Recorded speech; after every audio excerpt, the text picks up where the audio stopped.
Ladies and gentlemen, today I have a very special guest. Make some noise for Richard Heart. Gucci gang, Gucci gang, Gucci gang. Psych. Welcome. I want to start the FOMO cast. Original name. I know I'm impulsive. I kind of thought about it 10 minutes ago and then I'm already doing it. But in this video format, I want to share my personal experience in crypto.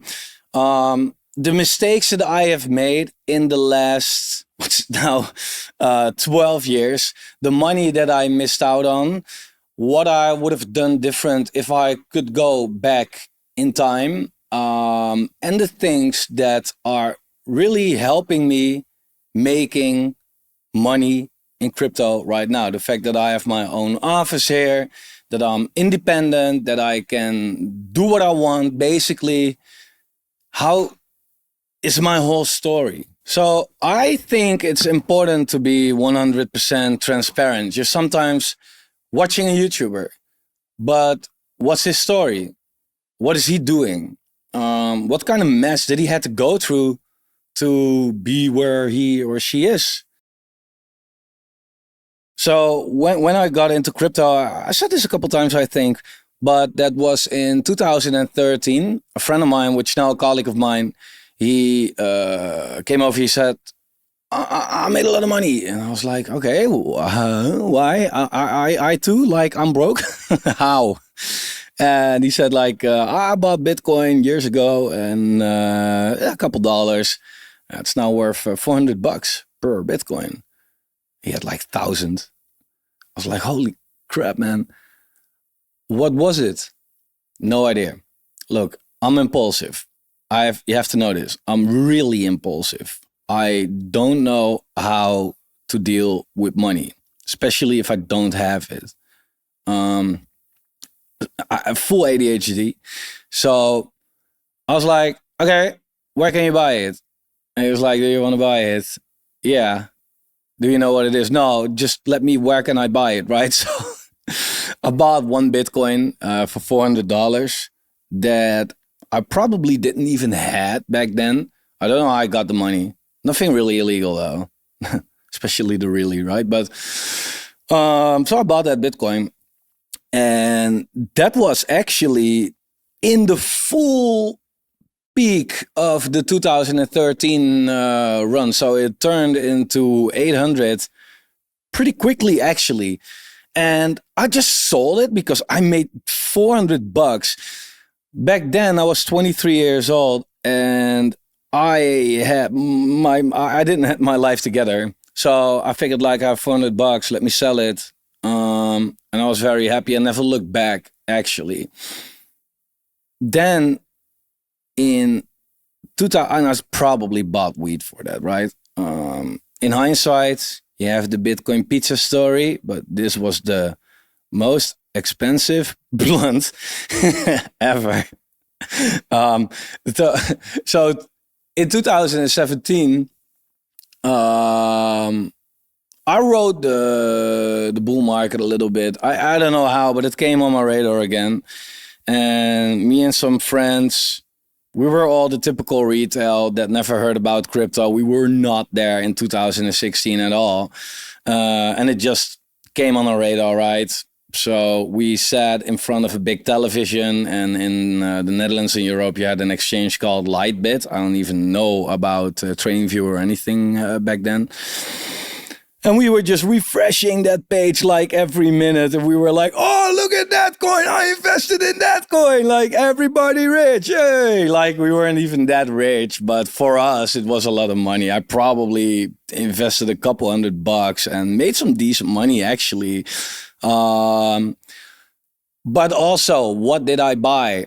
I had no clue. I bought Stratus, Digibyte, Monero, XRP, Dogecoin, Verge, probably, that porn coin, all that kind of stuff, Litecoin. And I wrote it down like a classic noob, right? I had no clue about bull markets, bear markets. And the problem was I didn't have a goal, right? So it wasn't that I thought about it at all. I was like, it was not that I felt like, okay, I have $500. If I invest that right now and I make it 2x, I'm gonna take my 500 out or whatever. And then no, it was just I invest something I didn't even had. I wrote it up, got more FOMO. Probably back then I can't remember really good, but I took a loan for that as well. And wrote everything to zero basically and panic sold. Classic, right? Great.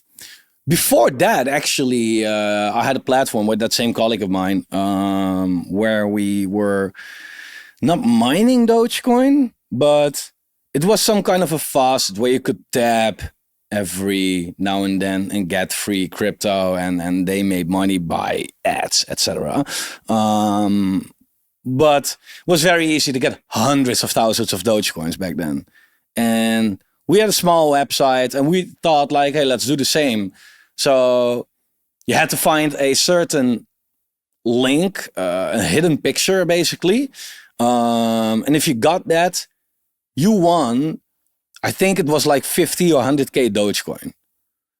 And we had a lot of links that had an ad, right? So you also got on an ad occasionally. That's how we, on our best day, made $100 from that website. And we were thinking we were geniuses because we gave away millions of Dogecoins. Yeah, that in hindsight wasn't maybe that smart. So that cost us actually quite some money. I made so many mistakes in crypto. So I had the whole 2013 not knowing what I was doing, selling Bitcoin way too soon. I had the typical FOMO loser in 2017 kind of behavior.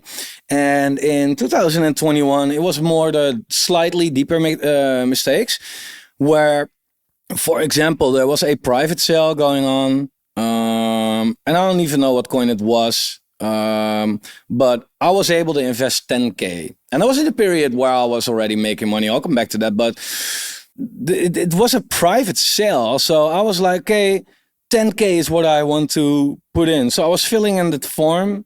All good. Where you from? There. How much? Want to invest? 10K. Okay. Thank you. Appreciate it. Bye. And then it asked KYC. And I was like, oh, yeah, okay, but my wallet is there in the other room. Oh, I'm tired. Let's not do that now. And I forgot. And then I remember later the coin came out on KuCoin and did slightly more than 100x. I was like, I could have just made $1 million if I was not too lazy to walk to the other room. So that was like really stupid. And also the typical scams. There was a website called BTC Clock, and I know that's where I really messed up. I had no money at all. I was on a vacation with some friends, and that was the last money that I had. And somebody came to me, and he was also like me, like the typical retail that believed in everything. And he said like, yo, dude, there's that website BTC Clock. You make 4% a day, and it had that ka-ching sound. And I was like calculating in my head, like 4% a day. I'm a millionaire within 80 days, man, if I invest this amount right now. So I took a loan, of course, because I was broke with my bank for 5K, I think. And I put it into that website. And one day later, it was gone. I was looking at that website for so long. It took time for my loan to get through, right? And I put it in, and a day later, the website was gone. And I felt like, oh no, I was in the middle of buying a house, but you cannot have debts if you want to buy a house. How am I going to explain this to my family? So I had to. And luckily, my dad helped me out with the house, which I, of course, had to pay back to him. But yeah, it was a moment of shame. And that was just, for me, also a realization, like, if it's too good to be true, it is. Right? Like, some things you know, but other things you also know, but you don't really apply it anyway, because you first have to experience it. And that's at least how it works with me. because of my whole impulsive kind of personality. And that was the moment where I felt like, okay, it's in crypto really easy to lose money. And all these success stories that you hear, it's nice, but it's not common, right? I am not the exception. Again, if somebody wins $1 million in the casino, you might feel like, oh, I need to go to the casino. Like, why do you think you hear that story on the news? Not because it happens to everybody every day. So that's what I really learned back then. And then in 2021, I really started to grind. And this is why I'm gonna do some confessions, actually, which I did earlier as well on this channel, but not everybody has heard about it. And what I did in the last bull market is now my biggest elegy in this bull market, right? Because I was too focused on making money, not fully realizing that you only make money if other people lose. And it's fine if you buy low and sell high. I mean, that's the whole purpose, right? And then somebody else has to buy high. That's on them. But sending people into a direction which you are not really sure, like, hey, that might be the good direction. If I see people do that on YouTube right now, I feel like, go to hell, get off YouTube. You should be banned. I had to go to that. And that's this story. So in 2020 or 2021, I think 2021. No, 2020, I was at a friend's home and he was more deep into crypto. He was like in DeFi Kingdoms really early, in Hacks really early, in BNB really early. And he told me like, in Shiba Inu, all these kind of things. He's smart. And lucky. And he told me like, dude, you have to get in right now. And I was like, yeah, you know what? I made my mistakes. I don't have the money anymore, right? I was so proud of myself. I said, no, I don't have the money at this moment. I just don't, right? So I skipped it. Should have not skipped it. And then in 2021, I was still doing music. And although it wasn't bad music, it was not like that it was really paying the bills. So I was grinding on YouTube. I was really broke. I felt my biological clock ticking, and I felt like I need to do something with my life, man. I hate my job. I need to do something extra. There's no way of living right now. So I was grinding on YouTube hard with the music and the small audience that I had to make great content, and doing stuff on YouTube, on the camera, etc. And I finally got that music channel monetized. And I think I made 20 or 30 bucks every month. Although that was nice, I worked so hard for years to get that done. At a certain point, I thought like, this is fucking pathetic. So I tried to be creative in another way. I'm always try to be creative with whatever, basically, when it comes to music, producing, building things, crypto. I'm always looking for something. And then I thought like, hey, I went through some shit with crypto. I made mistakes. I have some good knowledge right now. Why not make a channel where I at least share what I know? So that's why I made the Promotion channel. I don't use that channel anymore though. Started talking about crypto, about coins that I liked at the beginning of the 2021 bull market. And that went well. I mean, like I said, it was the beginning of the bull market. So talking about individual coins, great. Said some great stuff, said some stupid stuff, whatever. It's all a learning process also for me, right? Looking back, fucking awkward, terrible accent, definitely not great. But hey, I got some good comments. Then though, it was the shitcoin hype. And the shitcoin hype in 2021 was off the fucking charts. If you think that the last meme season of 2024 in crypto was crazy, nah, that the shitcoin hype in 2021 on the BNB chain was like nuts. It was all nasty shit, right? This time we have political stuff, a lot of animals, the Tate hype, all that kind of stuff. Back then it was Cum Rocket and all these weird. It was just like weird, really weird. But there was an Asian guy on YouTube, and he made a video on how to create your own coin. This has changed my fucking life. Because I watched that video and I understood a little bit. But he was speaking with an accent, too technical, too slow, bad quality. I had to watch it like 7 times to really get it. And the comments were like, dude, I don't know. But I kind of figured it out at a certain point. Tried it and it worked. Back then, you had no pump fund. You had no pink sale, whatever. You had to code it yourself, right? And yeah, that's just kind of hard. So I made my own version of that video. How to create your own fucking whatever coin.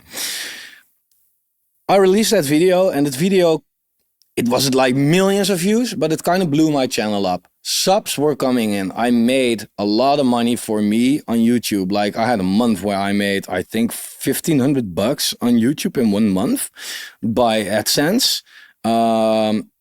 It was crazy. I got a lot of subs. And people came into my Telegram group like, hey, FOMO, can you help me? And I was like, dude, I just copied an Asian guy. I don't know, man. Sorry for that. So people were getting the wrong idea of me though. But it brought a lot of people to my channel. And I noticed that at a certain point, there was a project that came to me and he said like, hey, do you want to talk about our coin? We give you $500. I was like, dude, fuck yeah. Like, you give me $500 just to talk about your coin, which I would do anyway, talk about coins? Hell yeah. Of course, right? So that's where I started to take some promotional content. And the good thing back then was it was a bull market. These coins did fantastic. They made such insane returns. It was absolutely insane. And more people came to me. And at first, I was like, let me take it. It's fine. I had a side job, I want to say. I had my main job. But YouTube was paying me so well that I felt like, yeah, I don't have time. I was working from home, so I wasn't working. I was editing videos all the time.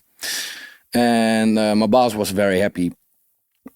And at a certain point I said like, yeah, I'm sorry, but if I work for you, I miss out on more money. And I like doing that as well, more than I like working for this job. So I'm quitting. I had my kid on the way, my first kid as well. And I figured like, fuck it. Let me try. There's nothing to lose right here. So for the first time ever in my life, I stepped out of my comfort zone. And that felt incredible. Really, really incredible. So I was doing these videos and I was promoting some coins, and it was all fine, all great. It worked out perfectly. And then the bear market came. Down we go. I was too focused. I understood the market, but I was too focused on creating content. So I wasn't there with taking my profits in time, really. Although I understood, I felt like, never mind the investment, content, work, right? So my bags went down, and a lot less, of course, requests came in, right? As the market was bad. And sometimes a request came in, and I felt like, okay, let me talk about that. You know what? I'm gonna ask less. And I didn't ask crazy amounts of money, right? I think it was like 2-3 BNB back then.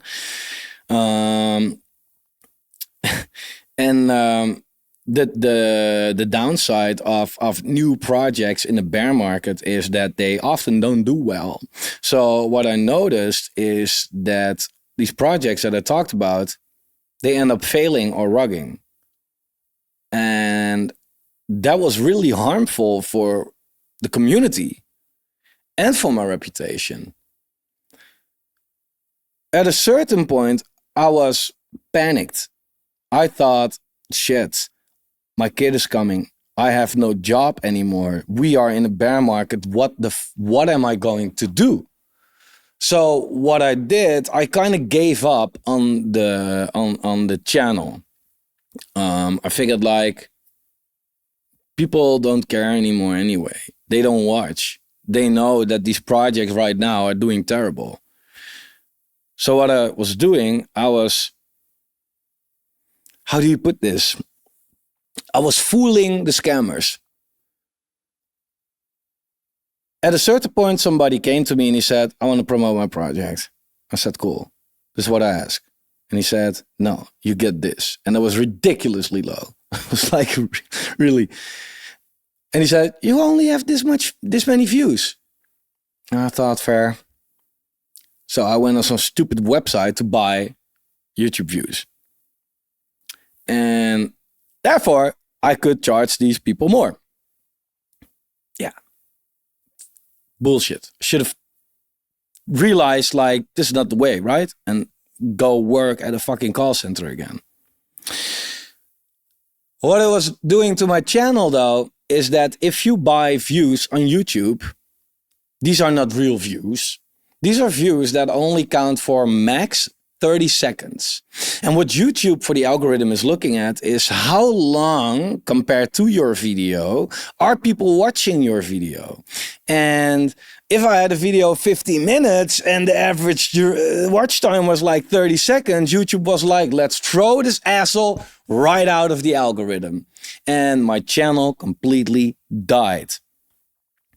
And I also felt like shit. Why did I feel like shit? Because I felt like a person that failed, right? I was talking about bullshit projects that were likely not going to end well. I was fooling myself with like these fake views on this channel, like this was not doable. I was just an asshole.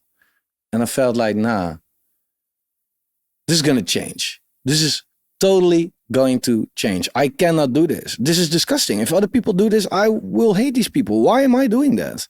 Right? So at a certain point, there were people from the community coming to me like, dude, fuck man, I lost money on this project that you mentioned. And I said them, you know what? How much did you invest? Send me the transaction link. And I gave them their money back out of my own wallet.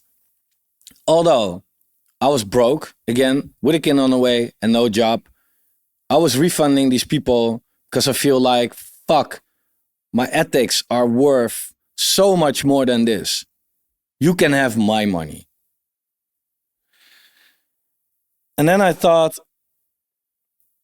I am in crypto now for full time for so long. I've been watching charts. I've been studying the market. I get it. Let me start a new channel, start over, fresh. Can I also do this without a stupid accident with one video that blows up about making a coin that I actually know nothing about?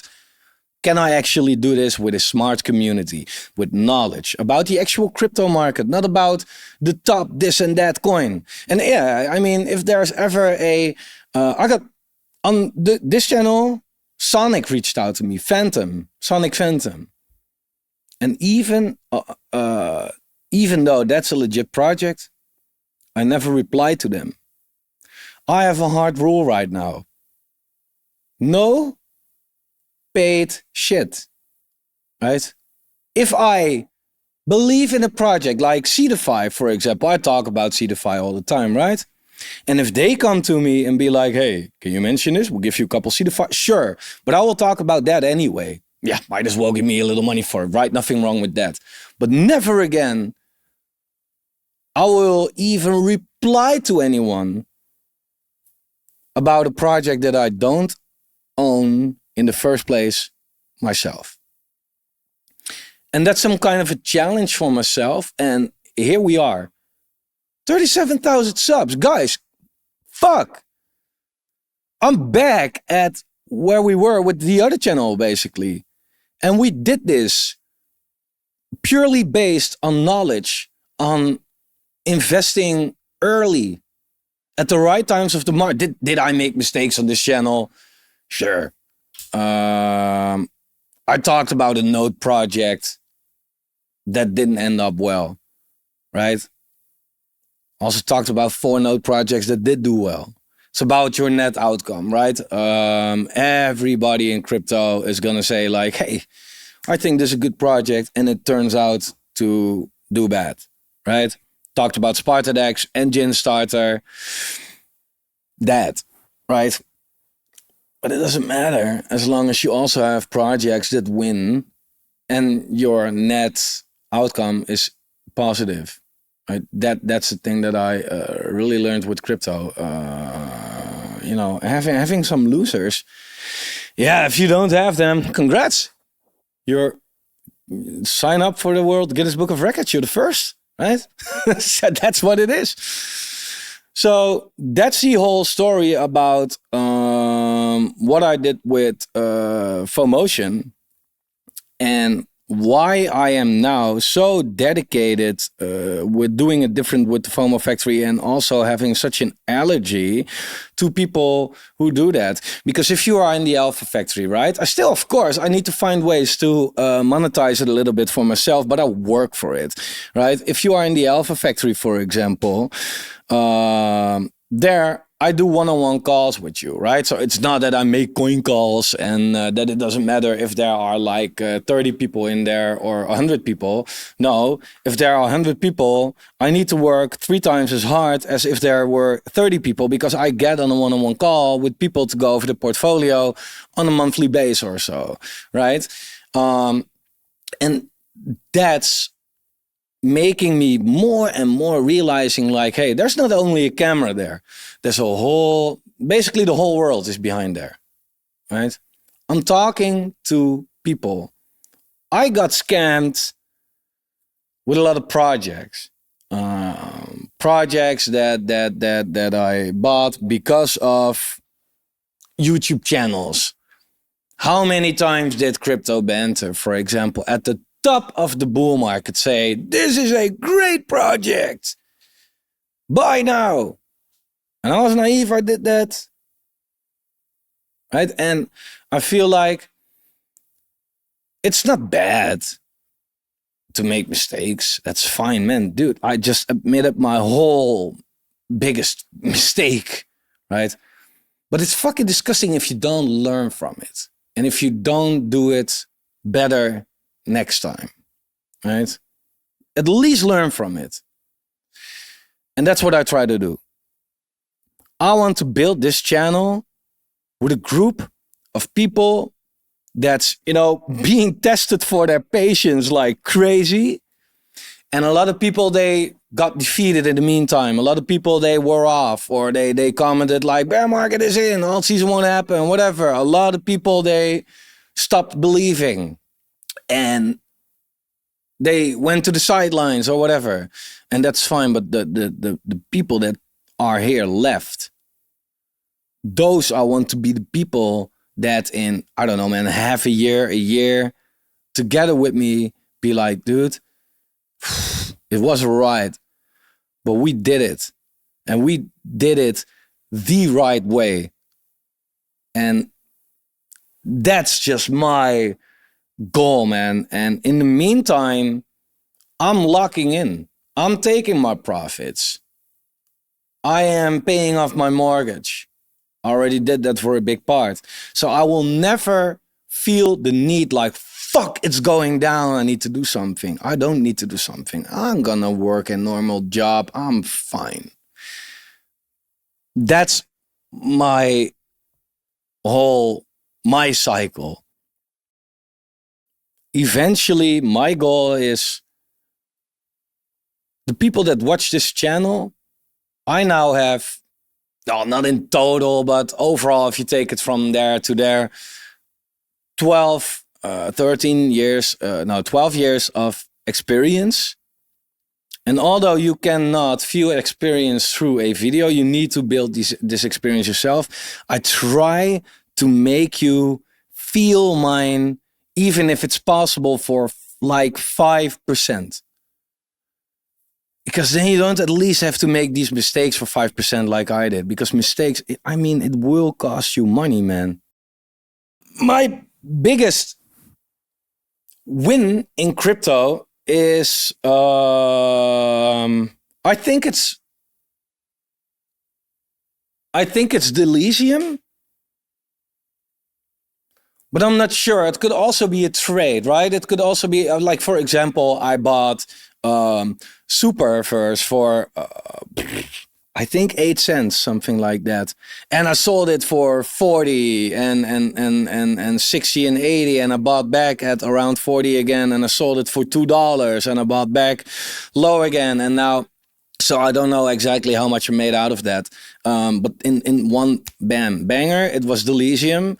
When I started talking about that back in 2022, I got a whole bunch of notes, and nobody gave a crap about crypto because a bear market, who's going to invest in altcoins, right? So the more tokens for us. And then the project came out and ROI'd pretty fast, actually, right away at TGE. And yeah, now printing still for me, but I think with Delysium I made more than 100K in one smack, basically. So that's probably my biggest win. And other than that, like I said, some trades, but also some pre-sales. I was in a pre-sale for ChainGPT, like did a more than a 40x from the top of my head, and I didn't sell all at that 40x, of course, but overall DCAing out, I think 20x, but with a pretty decent amount. Hypercycle, Cookie 3, AI Tech, a lot of these pre-sales. That really adds up a lot, actually. The biggest mistake that I currently still have is, I think that, I don't want to blame it on the ADHD all the time, but it should be part of it if you ask a doctor. Unorganization. So having still a little bit too many coins, and also not having a good structure. This is my work, right? And I need my work to be structured.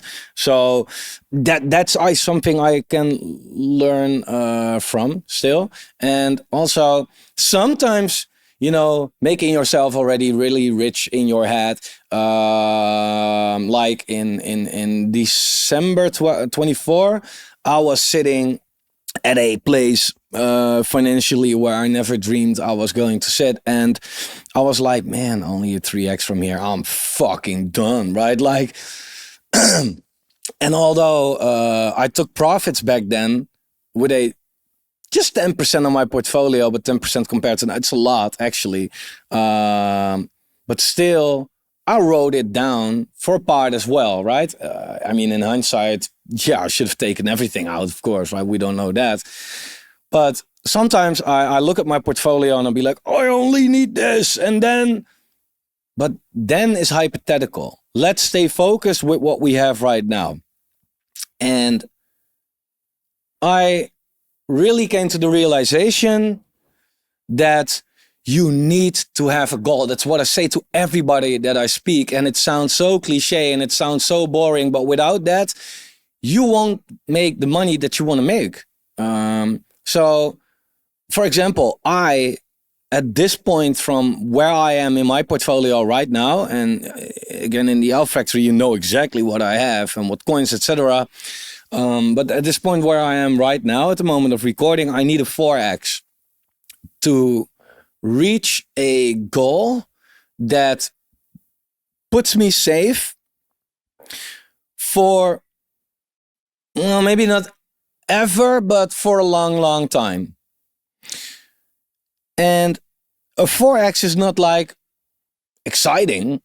And I can aim for a 20x, and that would put my whole family safe forever. But a 4x, I know that, the market does what I think it's doing, then we should be able to walk away with that. A 20x is already like, okay, it's not impossible, but the stars really have to align, right? Let alone walk away with it, right? Doing a 20x and walking away with a 20x is a big difference, right?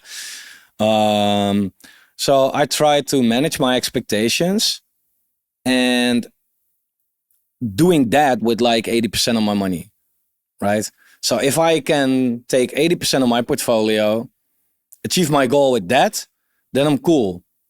Because if it goes up even further, then I still have 20%, right? Then I'm right to the moon and beyond. And will I then look back like, oh, I could have done that with way more money? Crypto is the place for the could-have, the would-have, and the should-have. And you will never time the top exactly anyway. So let that go. Like I try to let that go. And overall realizing that this is my life motto by now, but the goal is to reach your goal, right? And that applies to me as well. My goal is to reach my goal. If I reach my goal and the market goes way higher after that, I can look at it like, oh no, I'm on the other hand, I can also look at it and be like, I reached my goal. Check, right? Could have I had this? Whatever. This was my goal and I got it. It's complete. My plan for the next cycle is,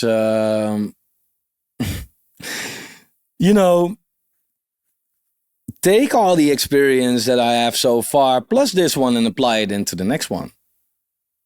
Right? And it's not even the next cycle, but more like the next coming years. Like if I reach my goal, I included some kind of a spare account in that goal that makes me start over next cycle with some extra money again as well. I don't want to start with zero, right? What good is it to start a crypto cycle with decent experience but with no money? Right? It's like stupid, right? If you have money and experience, you will do great. A lot of money and no experience also, please don't. But I feel like I want to have my house paid off, right? I want to pay everything that I can. It's like I want to live comfortable. And then use crypto for a smaller part. Now I depend too much on crypto. It's not comfortable still, right? It's a dangerous market. And in the next cycle, I just want, have some stocks. Boring. Right? Have some gold at all times. Like that's my longer term, right? But also for Bitcoin, DCA Bitcoin weekly. And in 10 years, I will not regret that decision.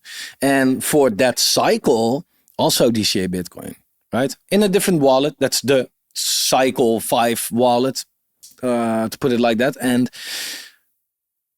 they're just like, be Bitcoin maxi for 80% of the cycle and then degen the shit into the altcoin market, right? And the funny thing is that a lot of people, they might feel like, yeah, but everybody's going to do that right now. Probably not. Probably not. People now, at this moment of recording, the Bitcoin dominance is high. And now people come to the realization like, oh, you should be in Bitcoin. No, you should have been in Bitcoin. Now you should be in altcoins. But at a certain point, if we get an alt season, altcoins are going to catch up. And memory is short for people, right? Especially for the new retail that then comes in. They will only remind the alt season. They will never be like, oh, let's be in Bitcoin. So in the next cycle at the bottom, we're going to have the same problem, probably again, right? Where a lot of people be in altcoins way too early, get completely wrecked. And then when the Bitcoin dominance is up again, be like, oh, you should buy Bitcoin. Like, it's the same thing all over again. And I just try to apply that like, I'm going against the herd right away. Like, people be like, oh, yeah, you buying Bitcoin, you boring, you should be in alts. No, Bitcoin, believe me, Bitcoin, right? But don't be like too conservative about it. There are people that say like stick to Bitcoin, no matter what. Bitcoin, only, no exception to. And I do feel like there's always a moment in the market where altcoins have their moment. Yeah, with some tools, analysis, experience, historical data, luck, skill. You can try to find that moment. And yeah, some notes here and there, right? I'm still getting paid daily for certain notes that are run, which all adds up to being a quite decent salary, actually. And I'll be like, man, in the next bear market, I'm not even gonna lump sum the position, but I'm gonna position like that. And that's what we're gonna focus on a lot in the Alpha Factory. Like, we're gonna focus so hard on positioning that you make sure that you have such a passive income. And you can do that in many ways. Notes, staking, and not just staking, but validators, right? Real big staking. Certain IDOs, certain private sales, offering, like, that's just investing. And then there are also services, right? There's so much that you can do. And that's what bear markets are like great for, when nobody has a conviction anymore. Like, that's where we're gonna strike, actually. If I can give one piece of advice to people that join now, man, I would say, like, man, there's so much, but if it has to be one, and I would say, as soon as you'll notice that you start becoming emotional or want to make an emotional decision, stop what you're doing or do the complete opposite. That's probably because the thing that has wrecked me in every cycle again, in what kind of way whatsoever, the reason was that I was emotional. 2013, sold Bitcoin for $800. I made $400. I made a lot of money for my for me, right? Get it out. Was emotional. I wasn't thinking. 2017, I was way too emotional. I bought the top. I bought the greed, right? That was the most emotional thing, actually. That whole BTC clock story was naive, right? I was like, oh, I need to do this. I need to do this. I need money. It was like, what is the emotion? I don't know exactly, but it's an emotion. It's all an emotion. Every single mistake that I made was because of a certain emotion and not like thinking and trying to outsmart the market, right? Like, well, everybody says this, so I'm going to do that. Like, no, you're not that smart, man. Come on, please. Zoom out. I'm not trying to tell a lot, but mostly if you're emotional because of whatever, turn the emotion off if possible. If not, do the opposite. So if you're like, oh, I need to buy right now, and you cannot get rid of that emotion, then start selling a bit. It will feel like crap, but it's probably the best thing you will ever do. That's the piece of advice that I would give someone. Yeah, to wrap it up, like, why come to the FOMO Factory? I think that we try to stay, and I say we, it sounds stupid because there's just me, right? But there are multiple people thinking with me. Try to stay a little down to earth, not playing with your emotion, right? But actually making you, like, there's that saying, I don't know how it goes in English exactly, but teach people, don't give people food, but teach them how to fish.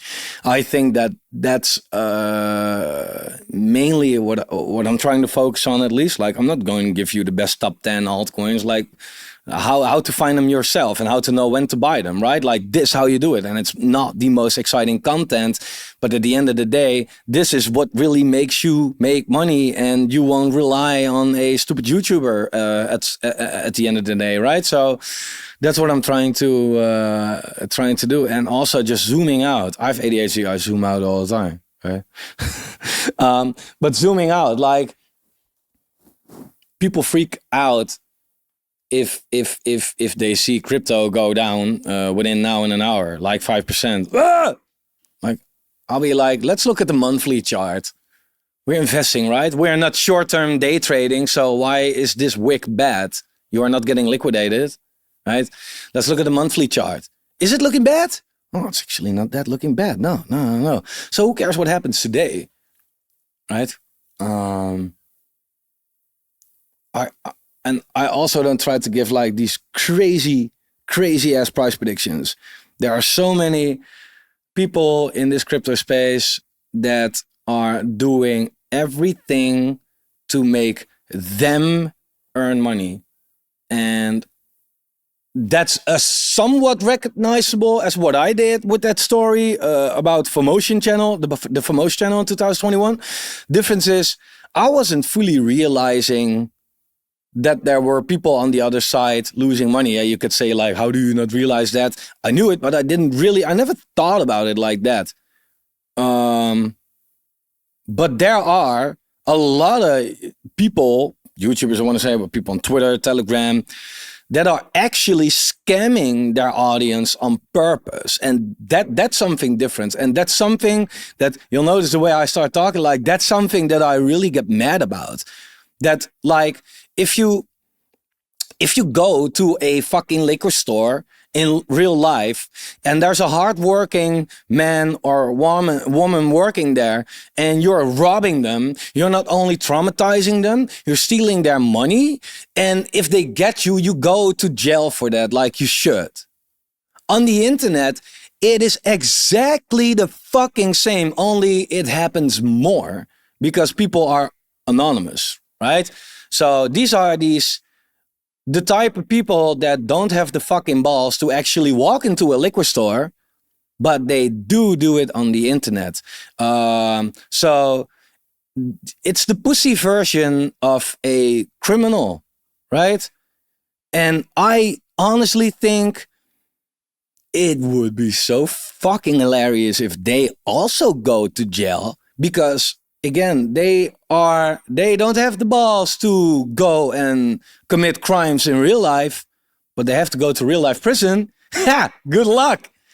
Yeah, I would love that. I would love that actually. What got me here? I don't know. But this is what I want to wrap it up with. So I would say I want to do this personal kind of thing every now and then. Below in the comment section, ask me anything and not like, what do you think about this coin? But personal, like if I don't want to answer it, I won't answer it. So I would say like ask, right? And I will try to be as transparent as possible. And I think it's important so that certain people might be able to relate. Like, shit, I'm also impulsive. Yeah, he's also, and he lost money. Maybe I should like I said, if I can make you maybe feel a little bit of my experience, man, I'm already happy that I saved you, because it was not fun for me. I had to go to so much shit. I had a couple burnouts in the last couple years of just, I don't know. After I quit my job, that's where life started to suck actually. Because it's such a weight on your shoulders, especially if you have to provide. I have 2 kids now and a wife and myself and an office to pay, and we got an extra home for her. And I know that's somewhat extra, but there's a personal story behind that. There's such a weight on my shoulders, and I burned out a couple times, and I feel like, man, life's hard, right? Life's just fucking hard. And the great thing about this whole crypto thing is that we can escape from this whole thing. But the bad thing is that it pushes most people further into this dumpster ass fucking shithole of society that's just not fair for a lot of people. So don't think like, oh, crypto is a low risk, high reward casino. No, it's a high risk casino, and there's a room in that casino as well with the low risk. And if you open that door, then you realize like, hey, this is actually where also a lot of rewards are sitting, but people, they don't even open that door because they feel like there's nothing behind that. Try open the door for once. Who knows, right? Might surprise. So I want to wrap it up right here. Thanks, guys, for watching. Please like it and let me know if you anything, if there's anything you want to hear in the next episode. You know, if you're new to the channel, this is not my typical format, but I thought it might be cool to do this every now and then.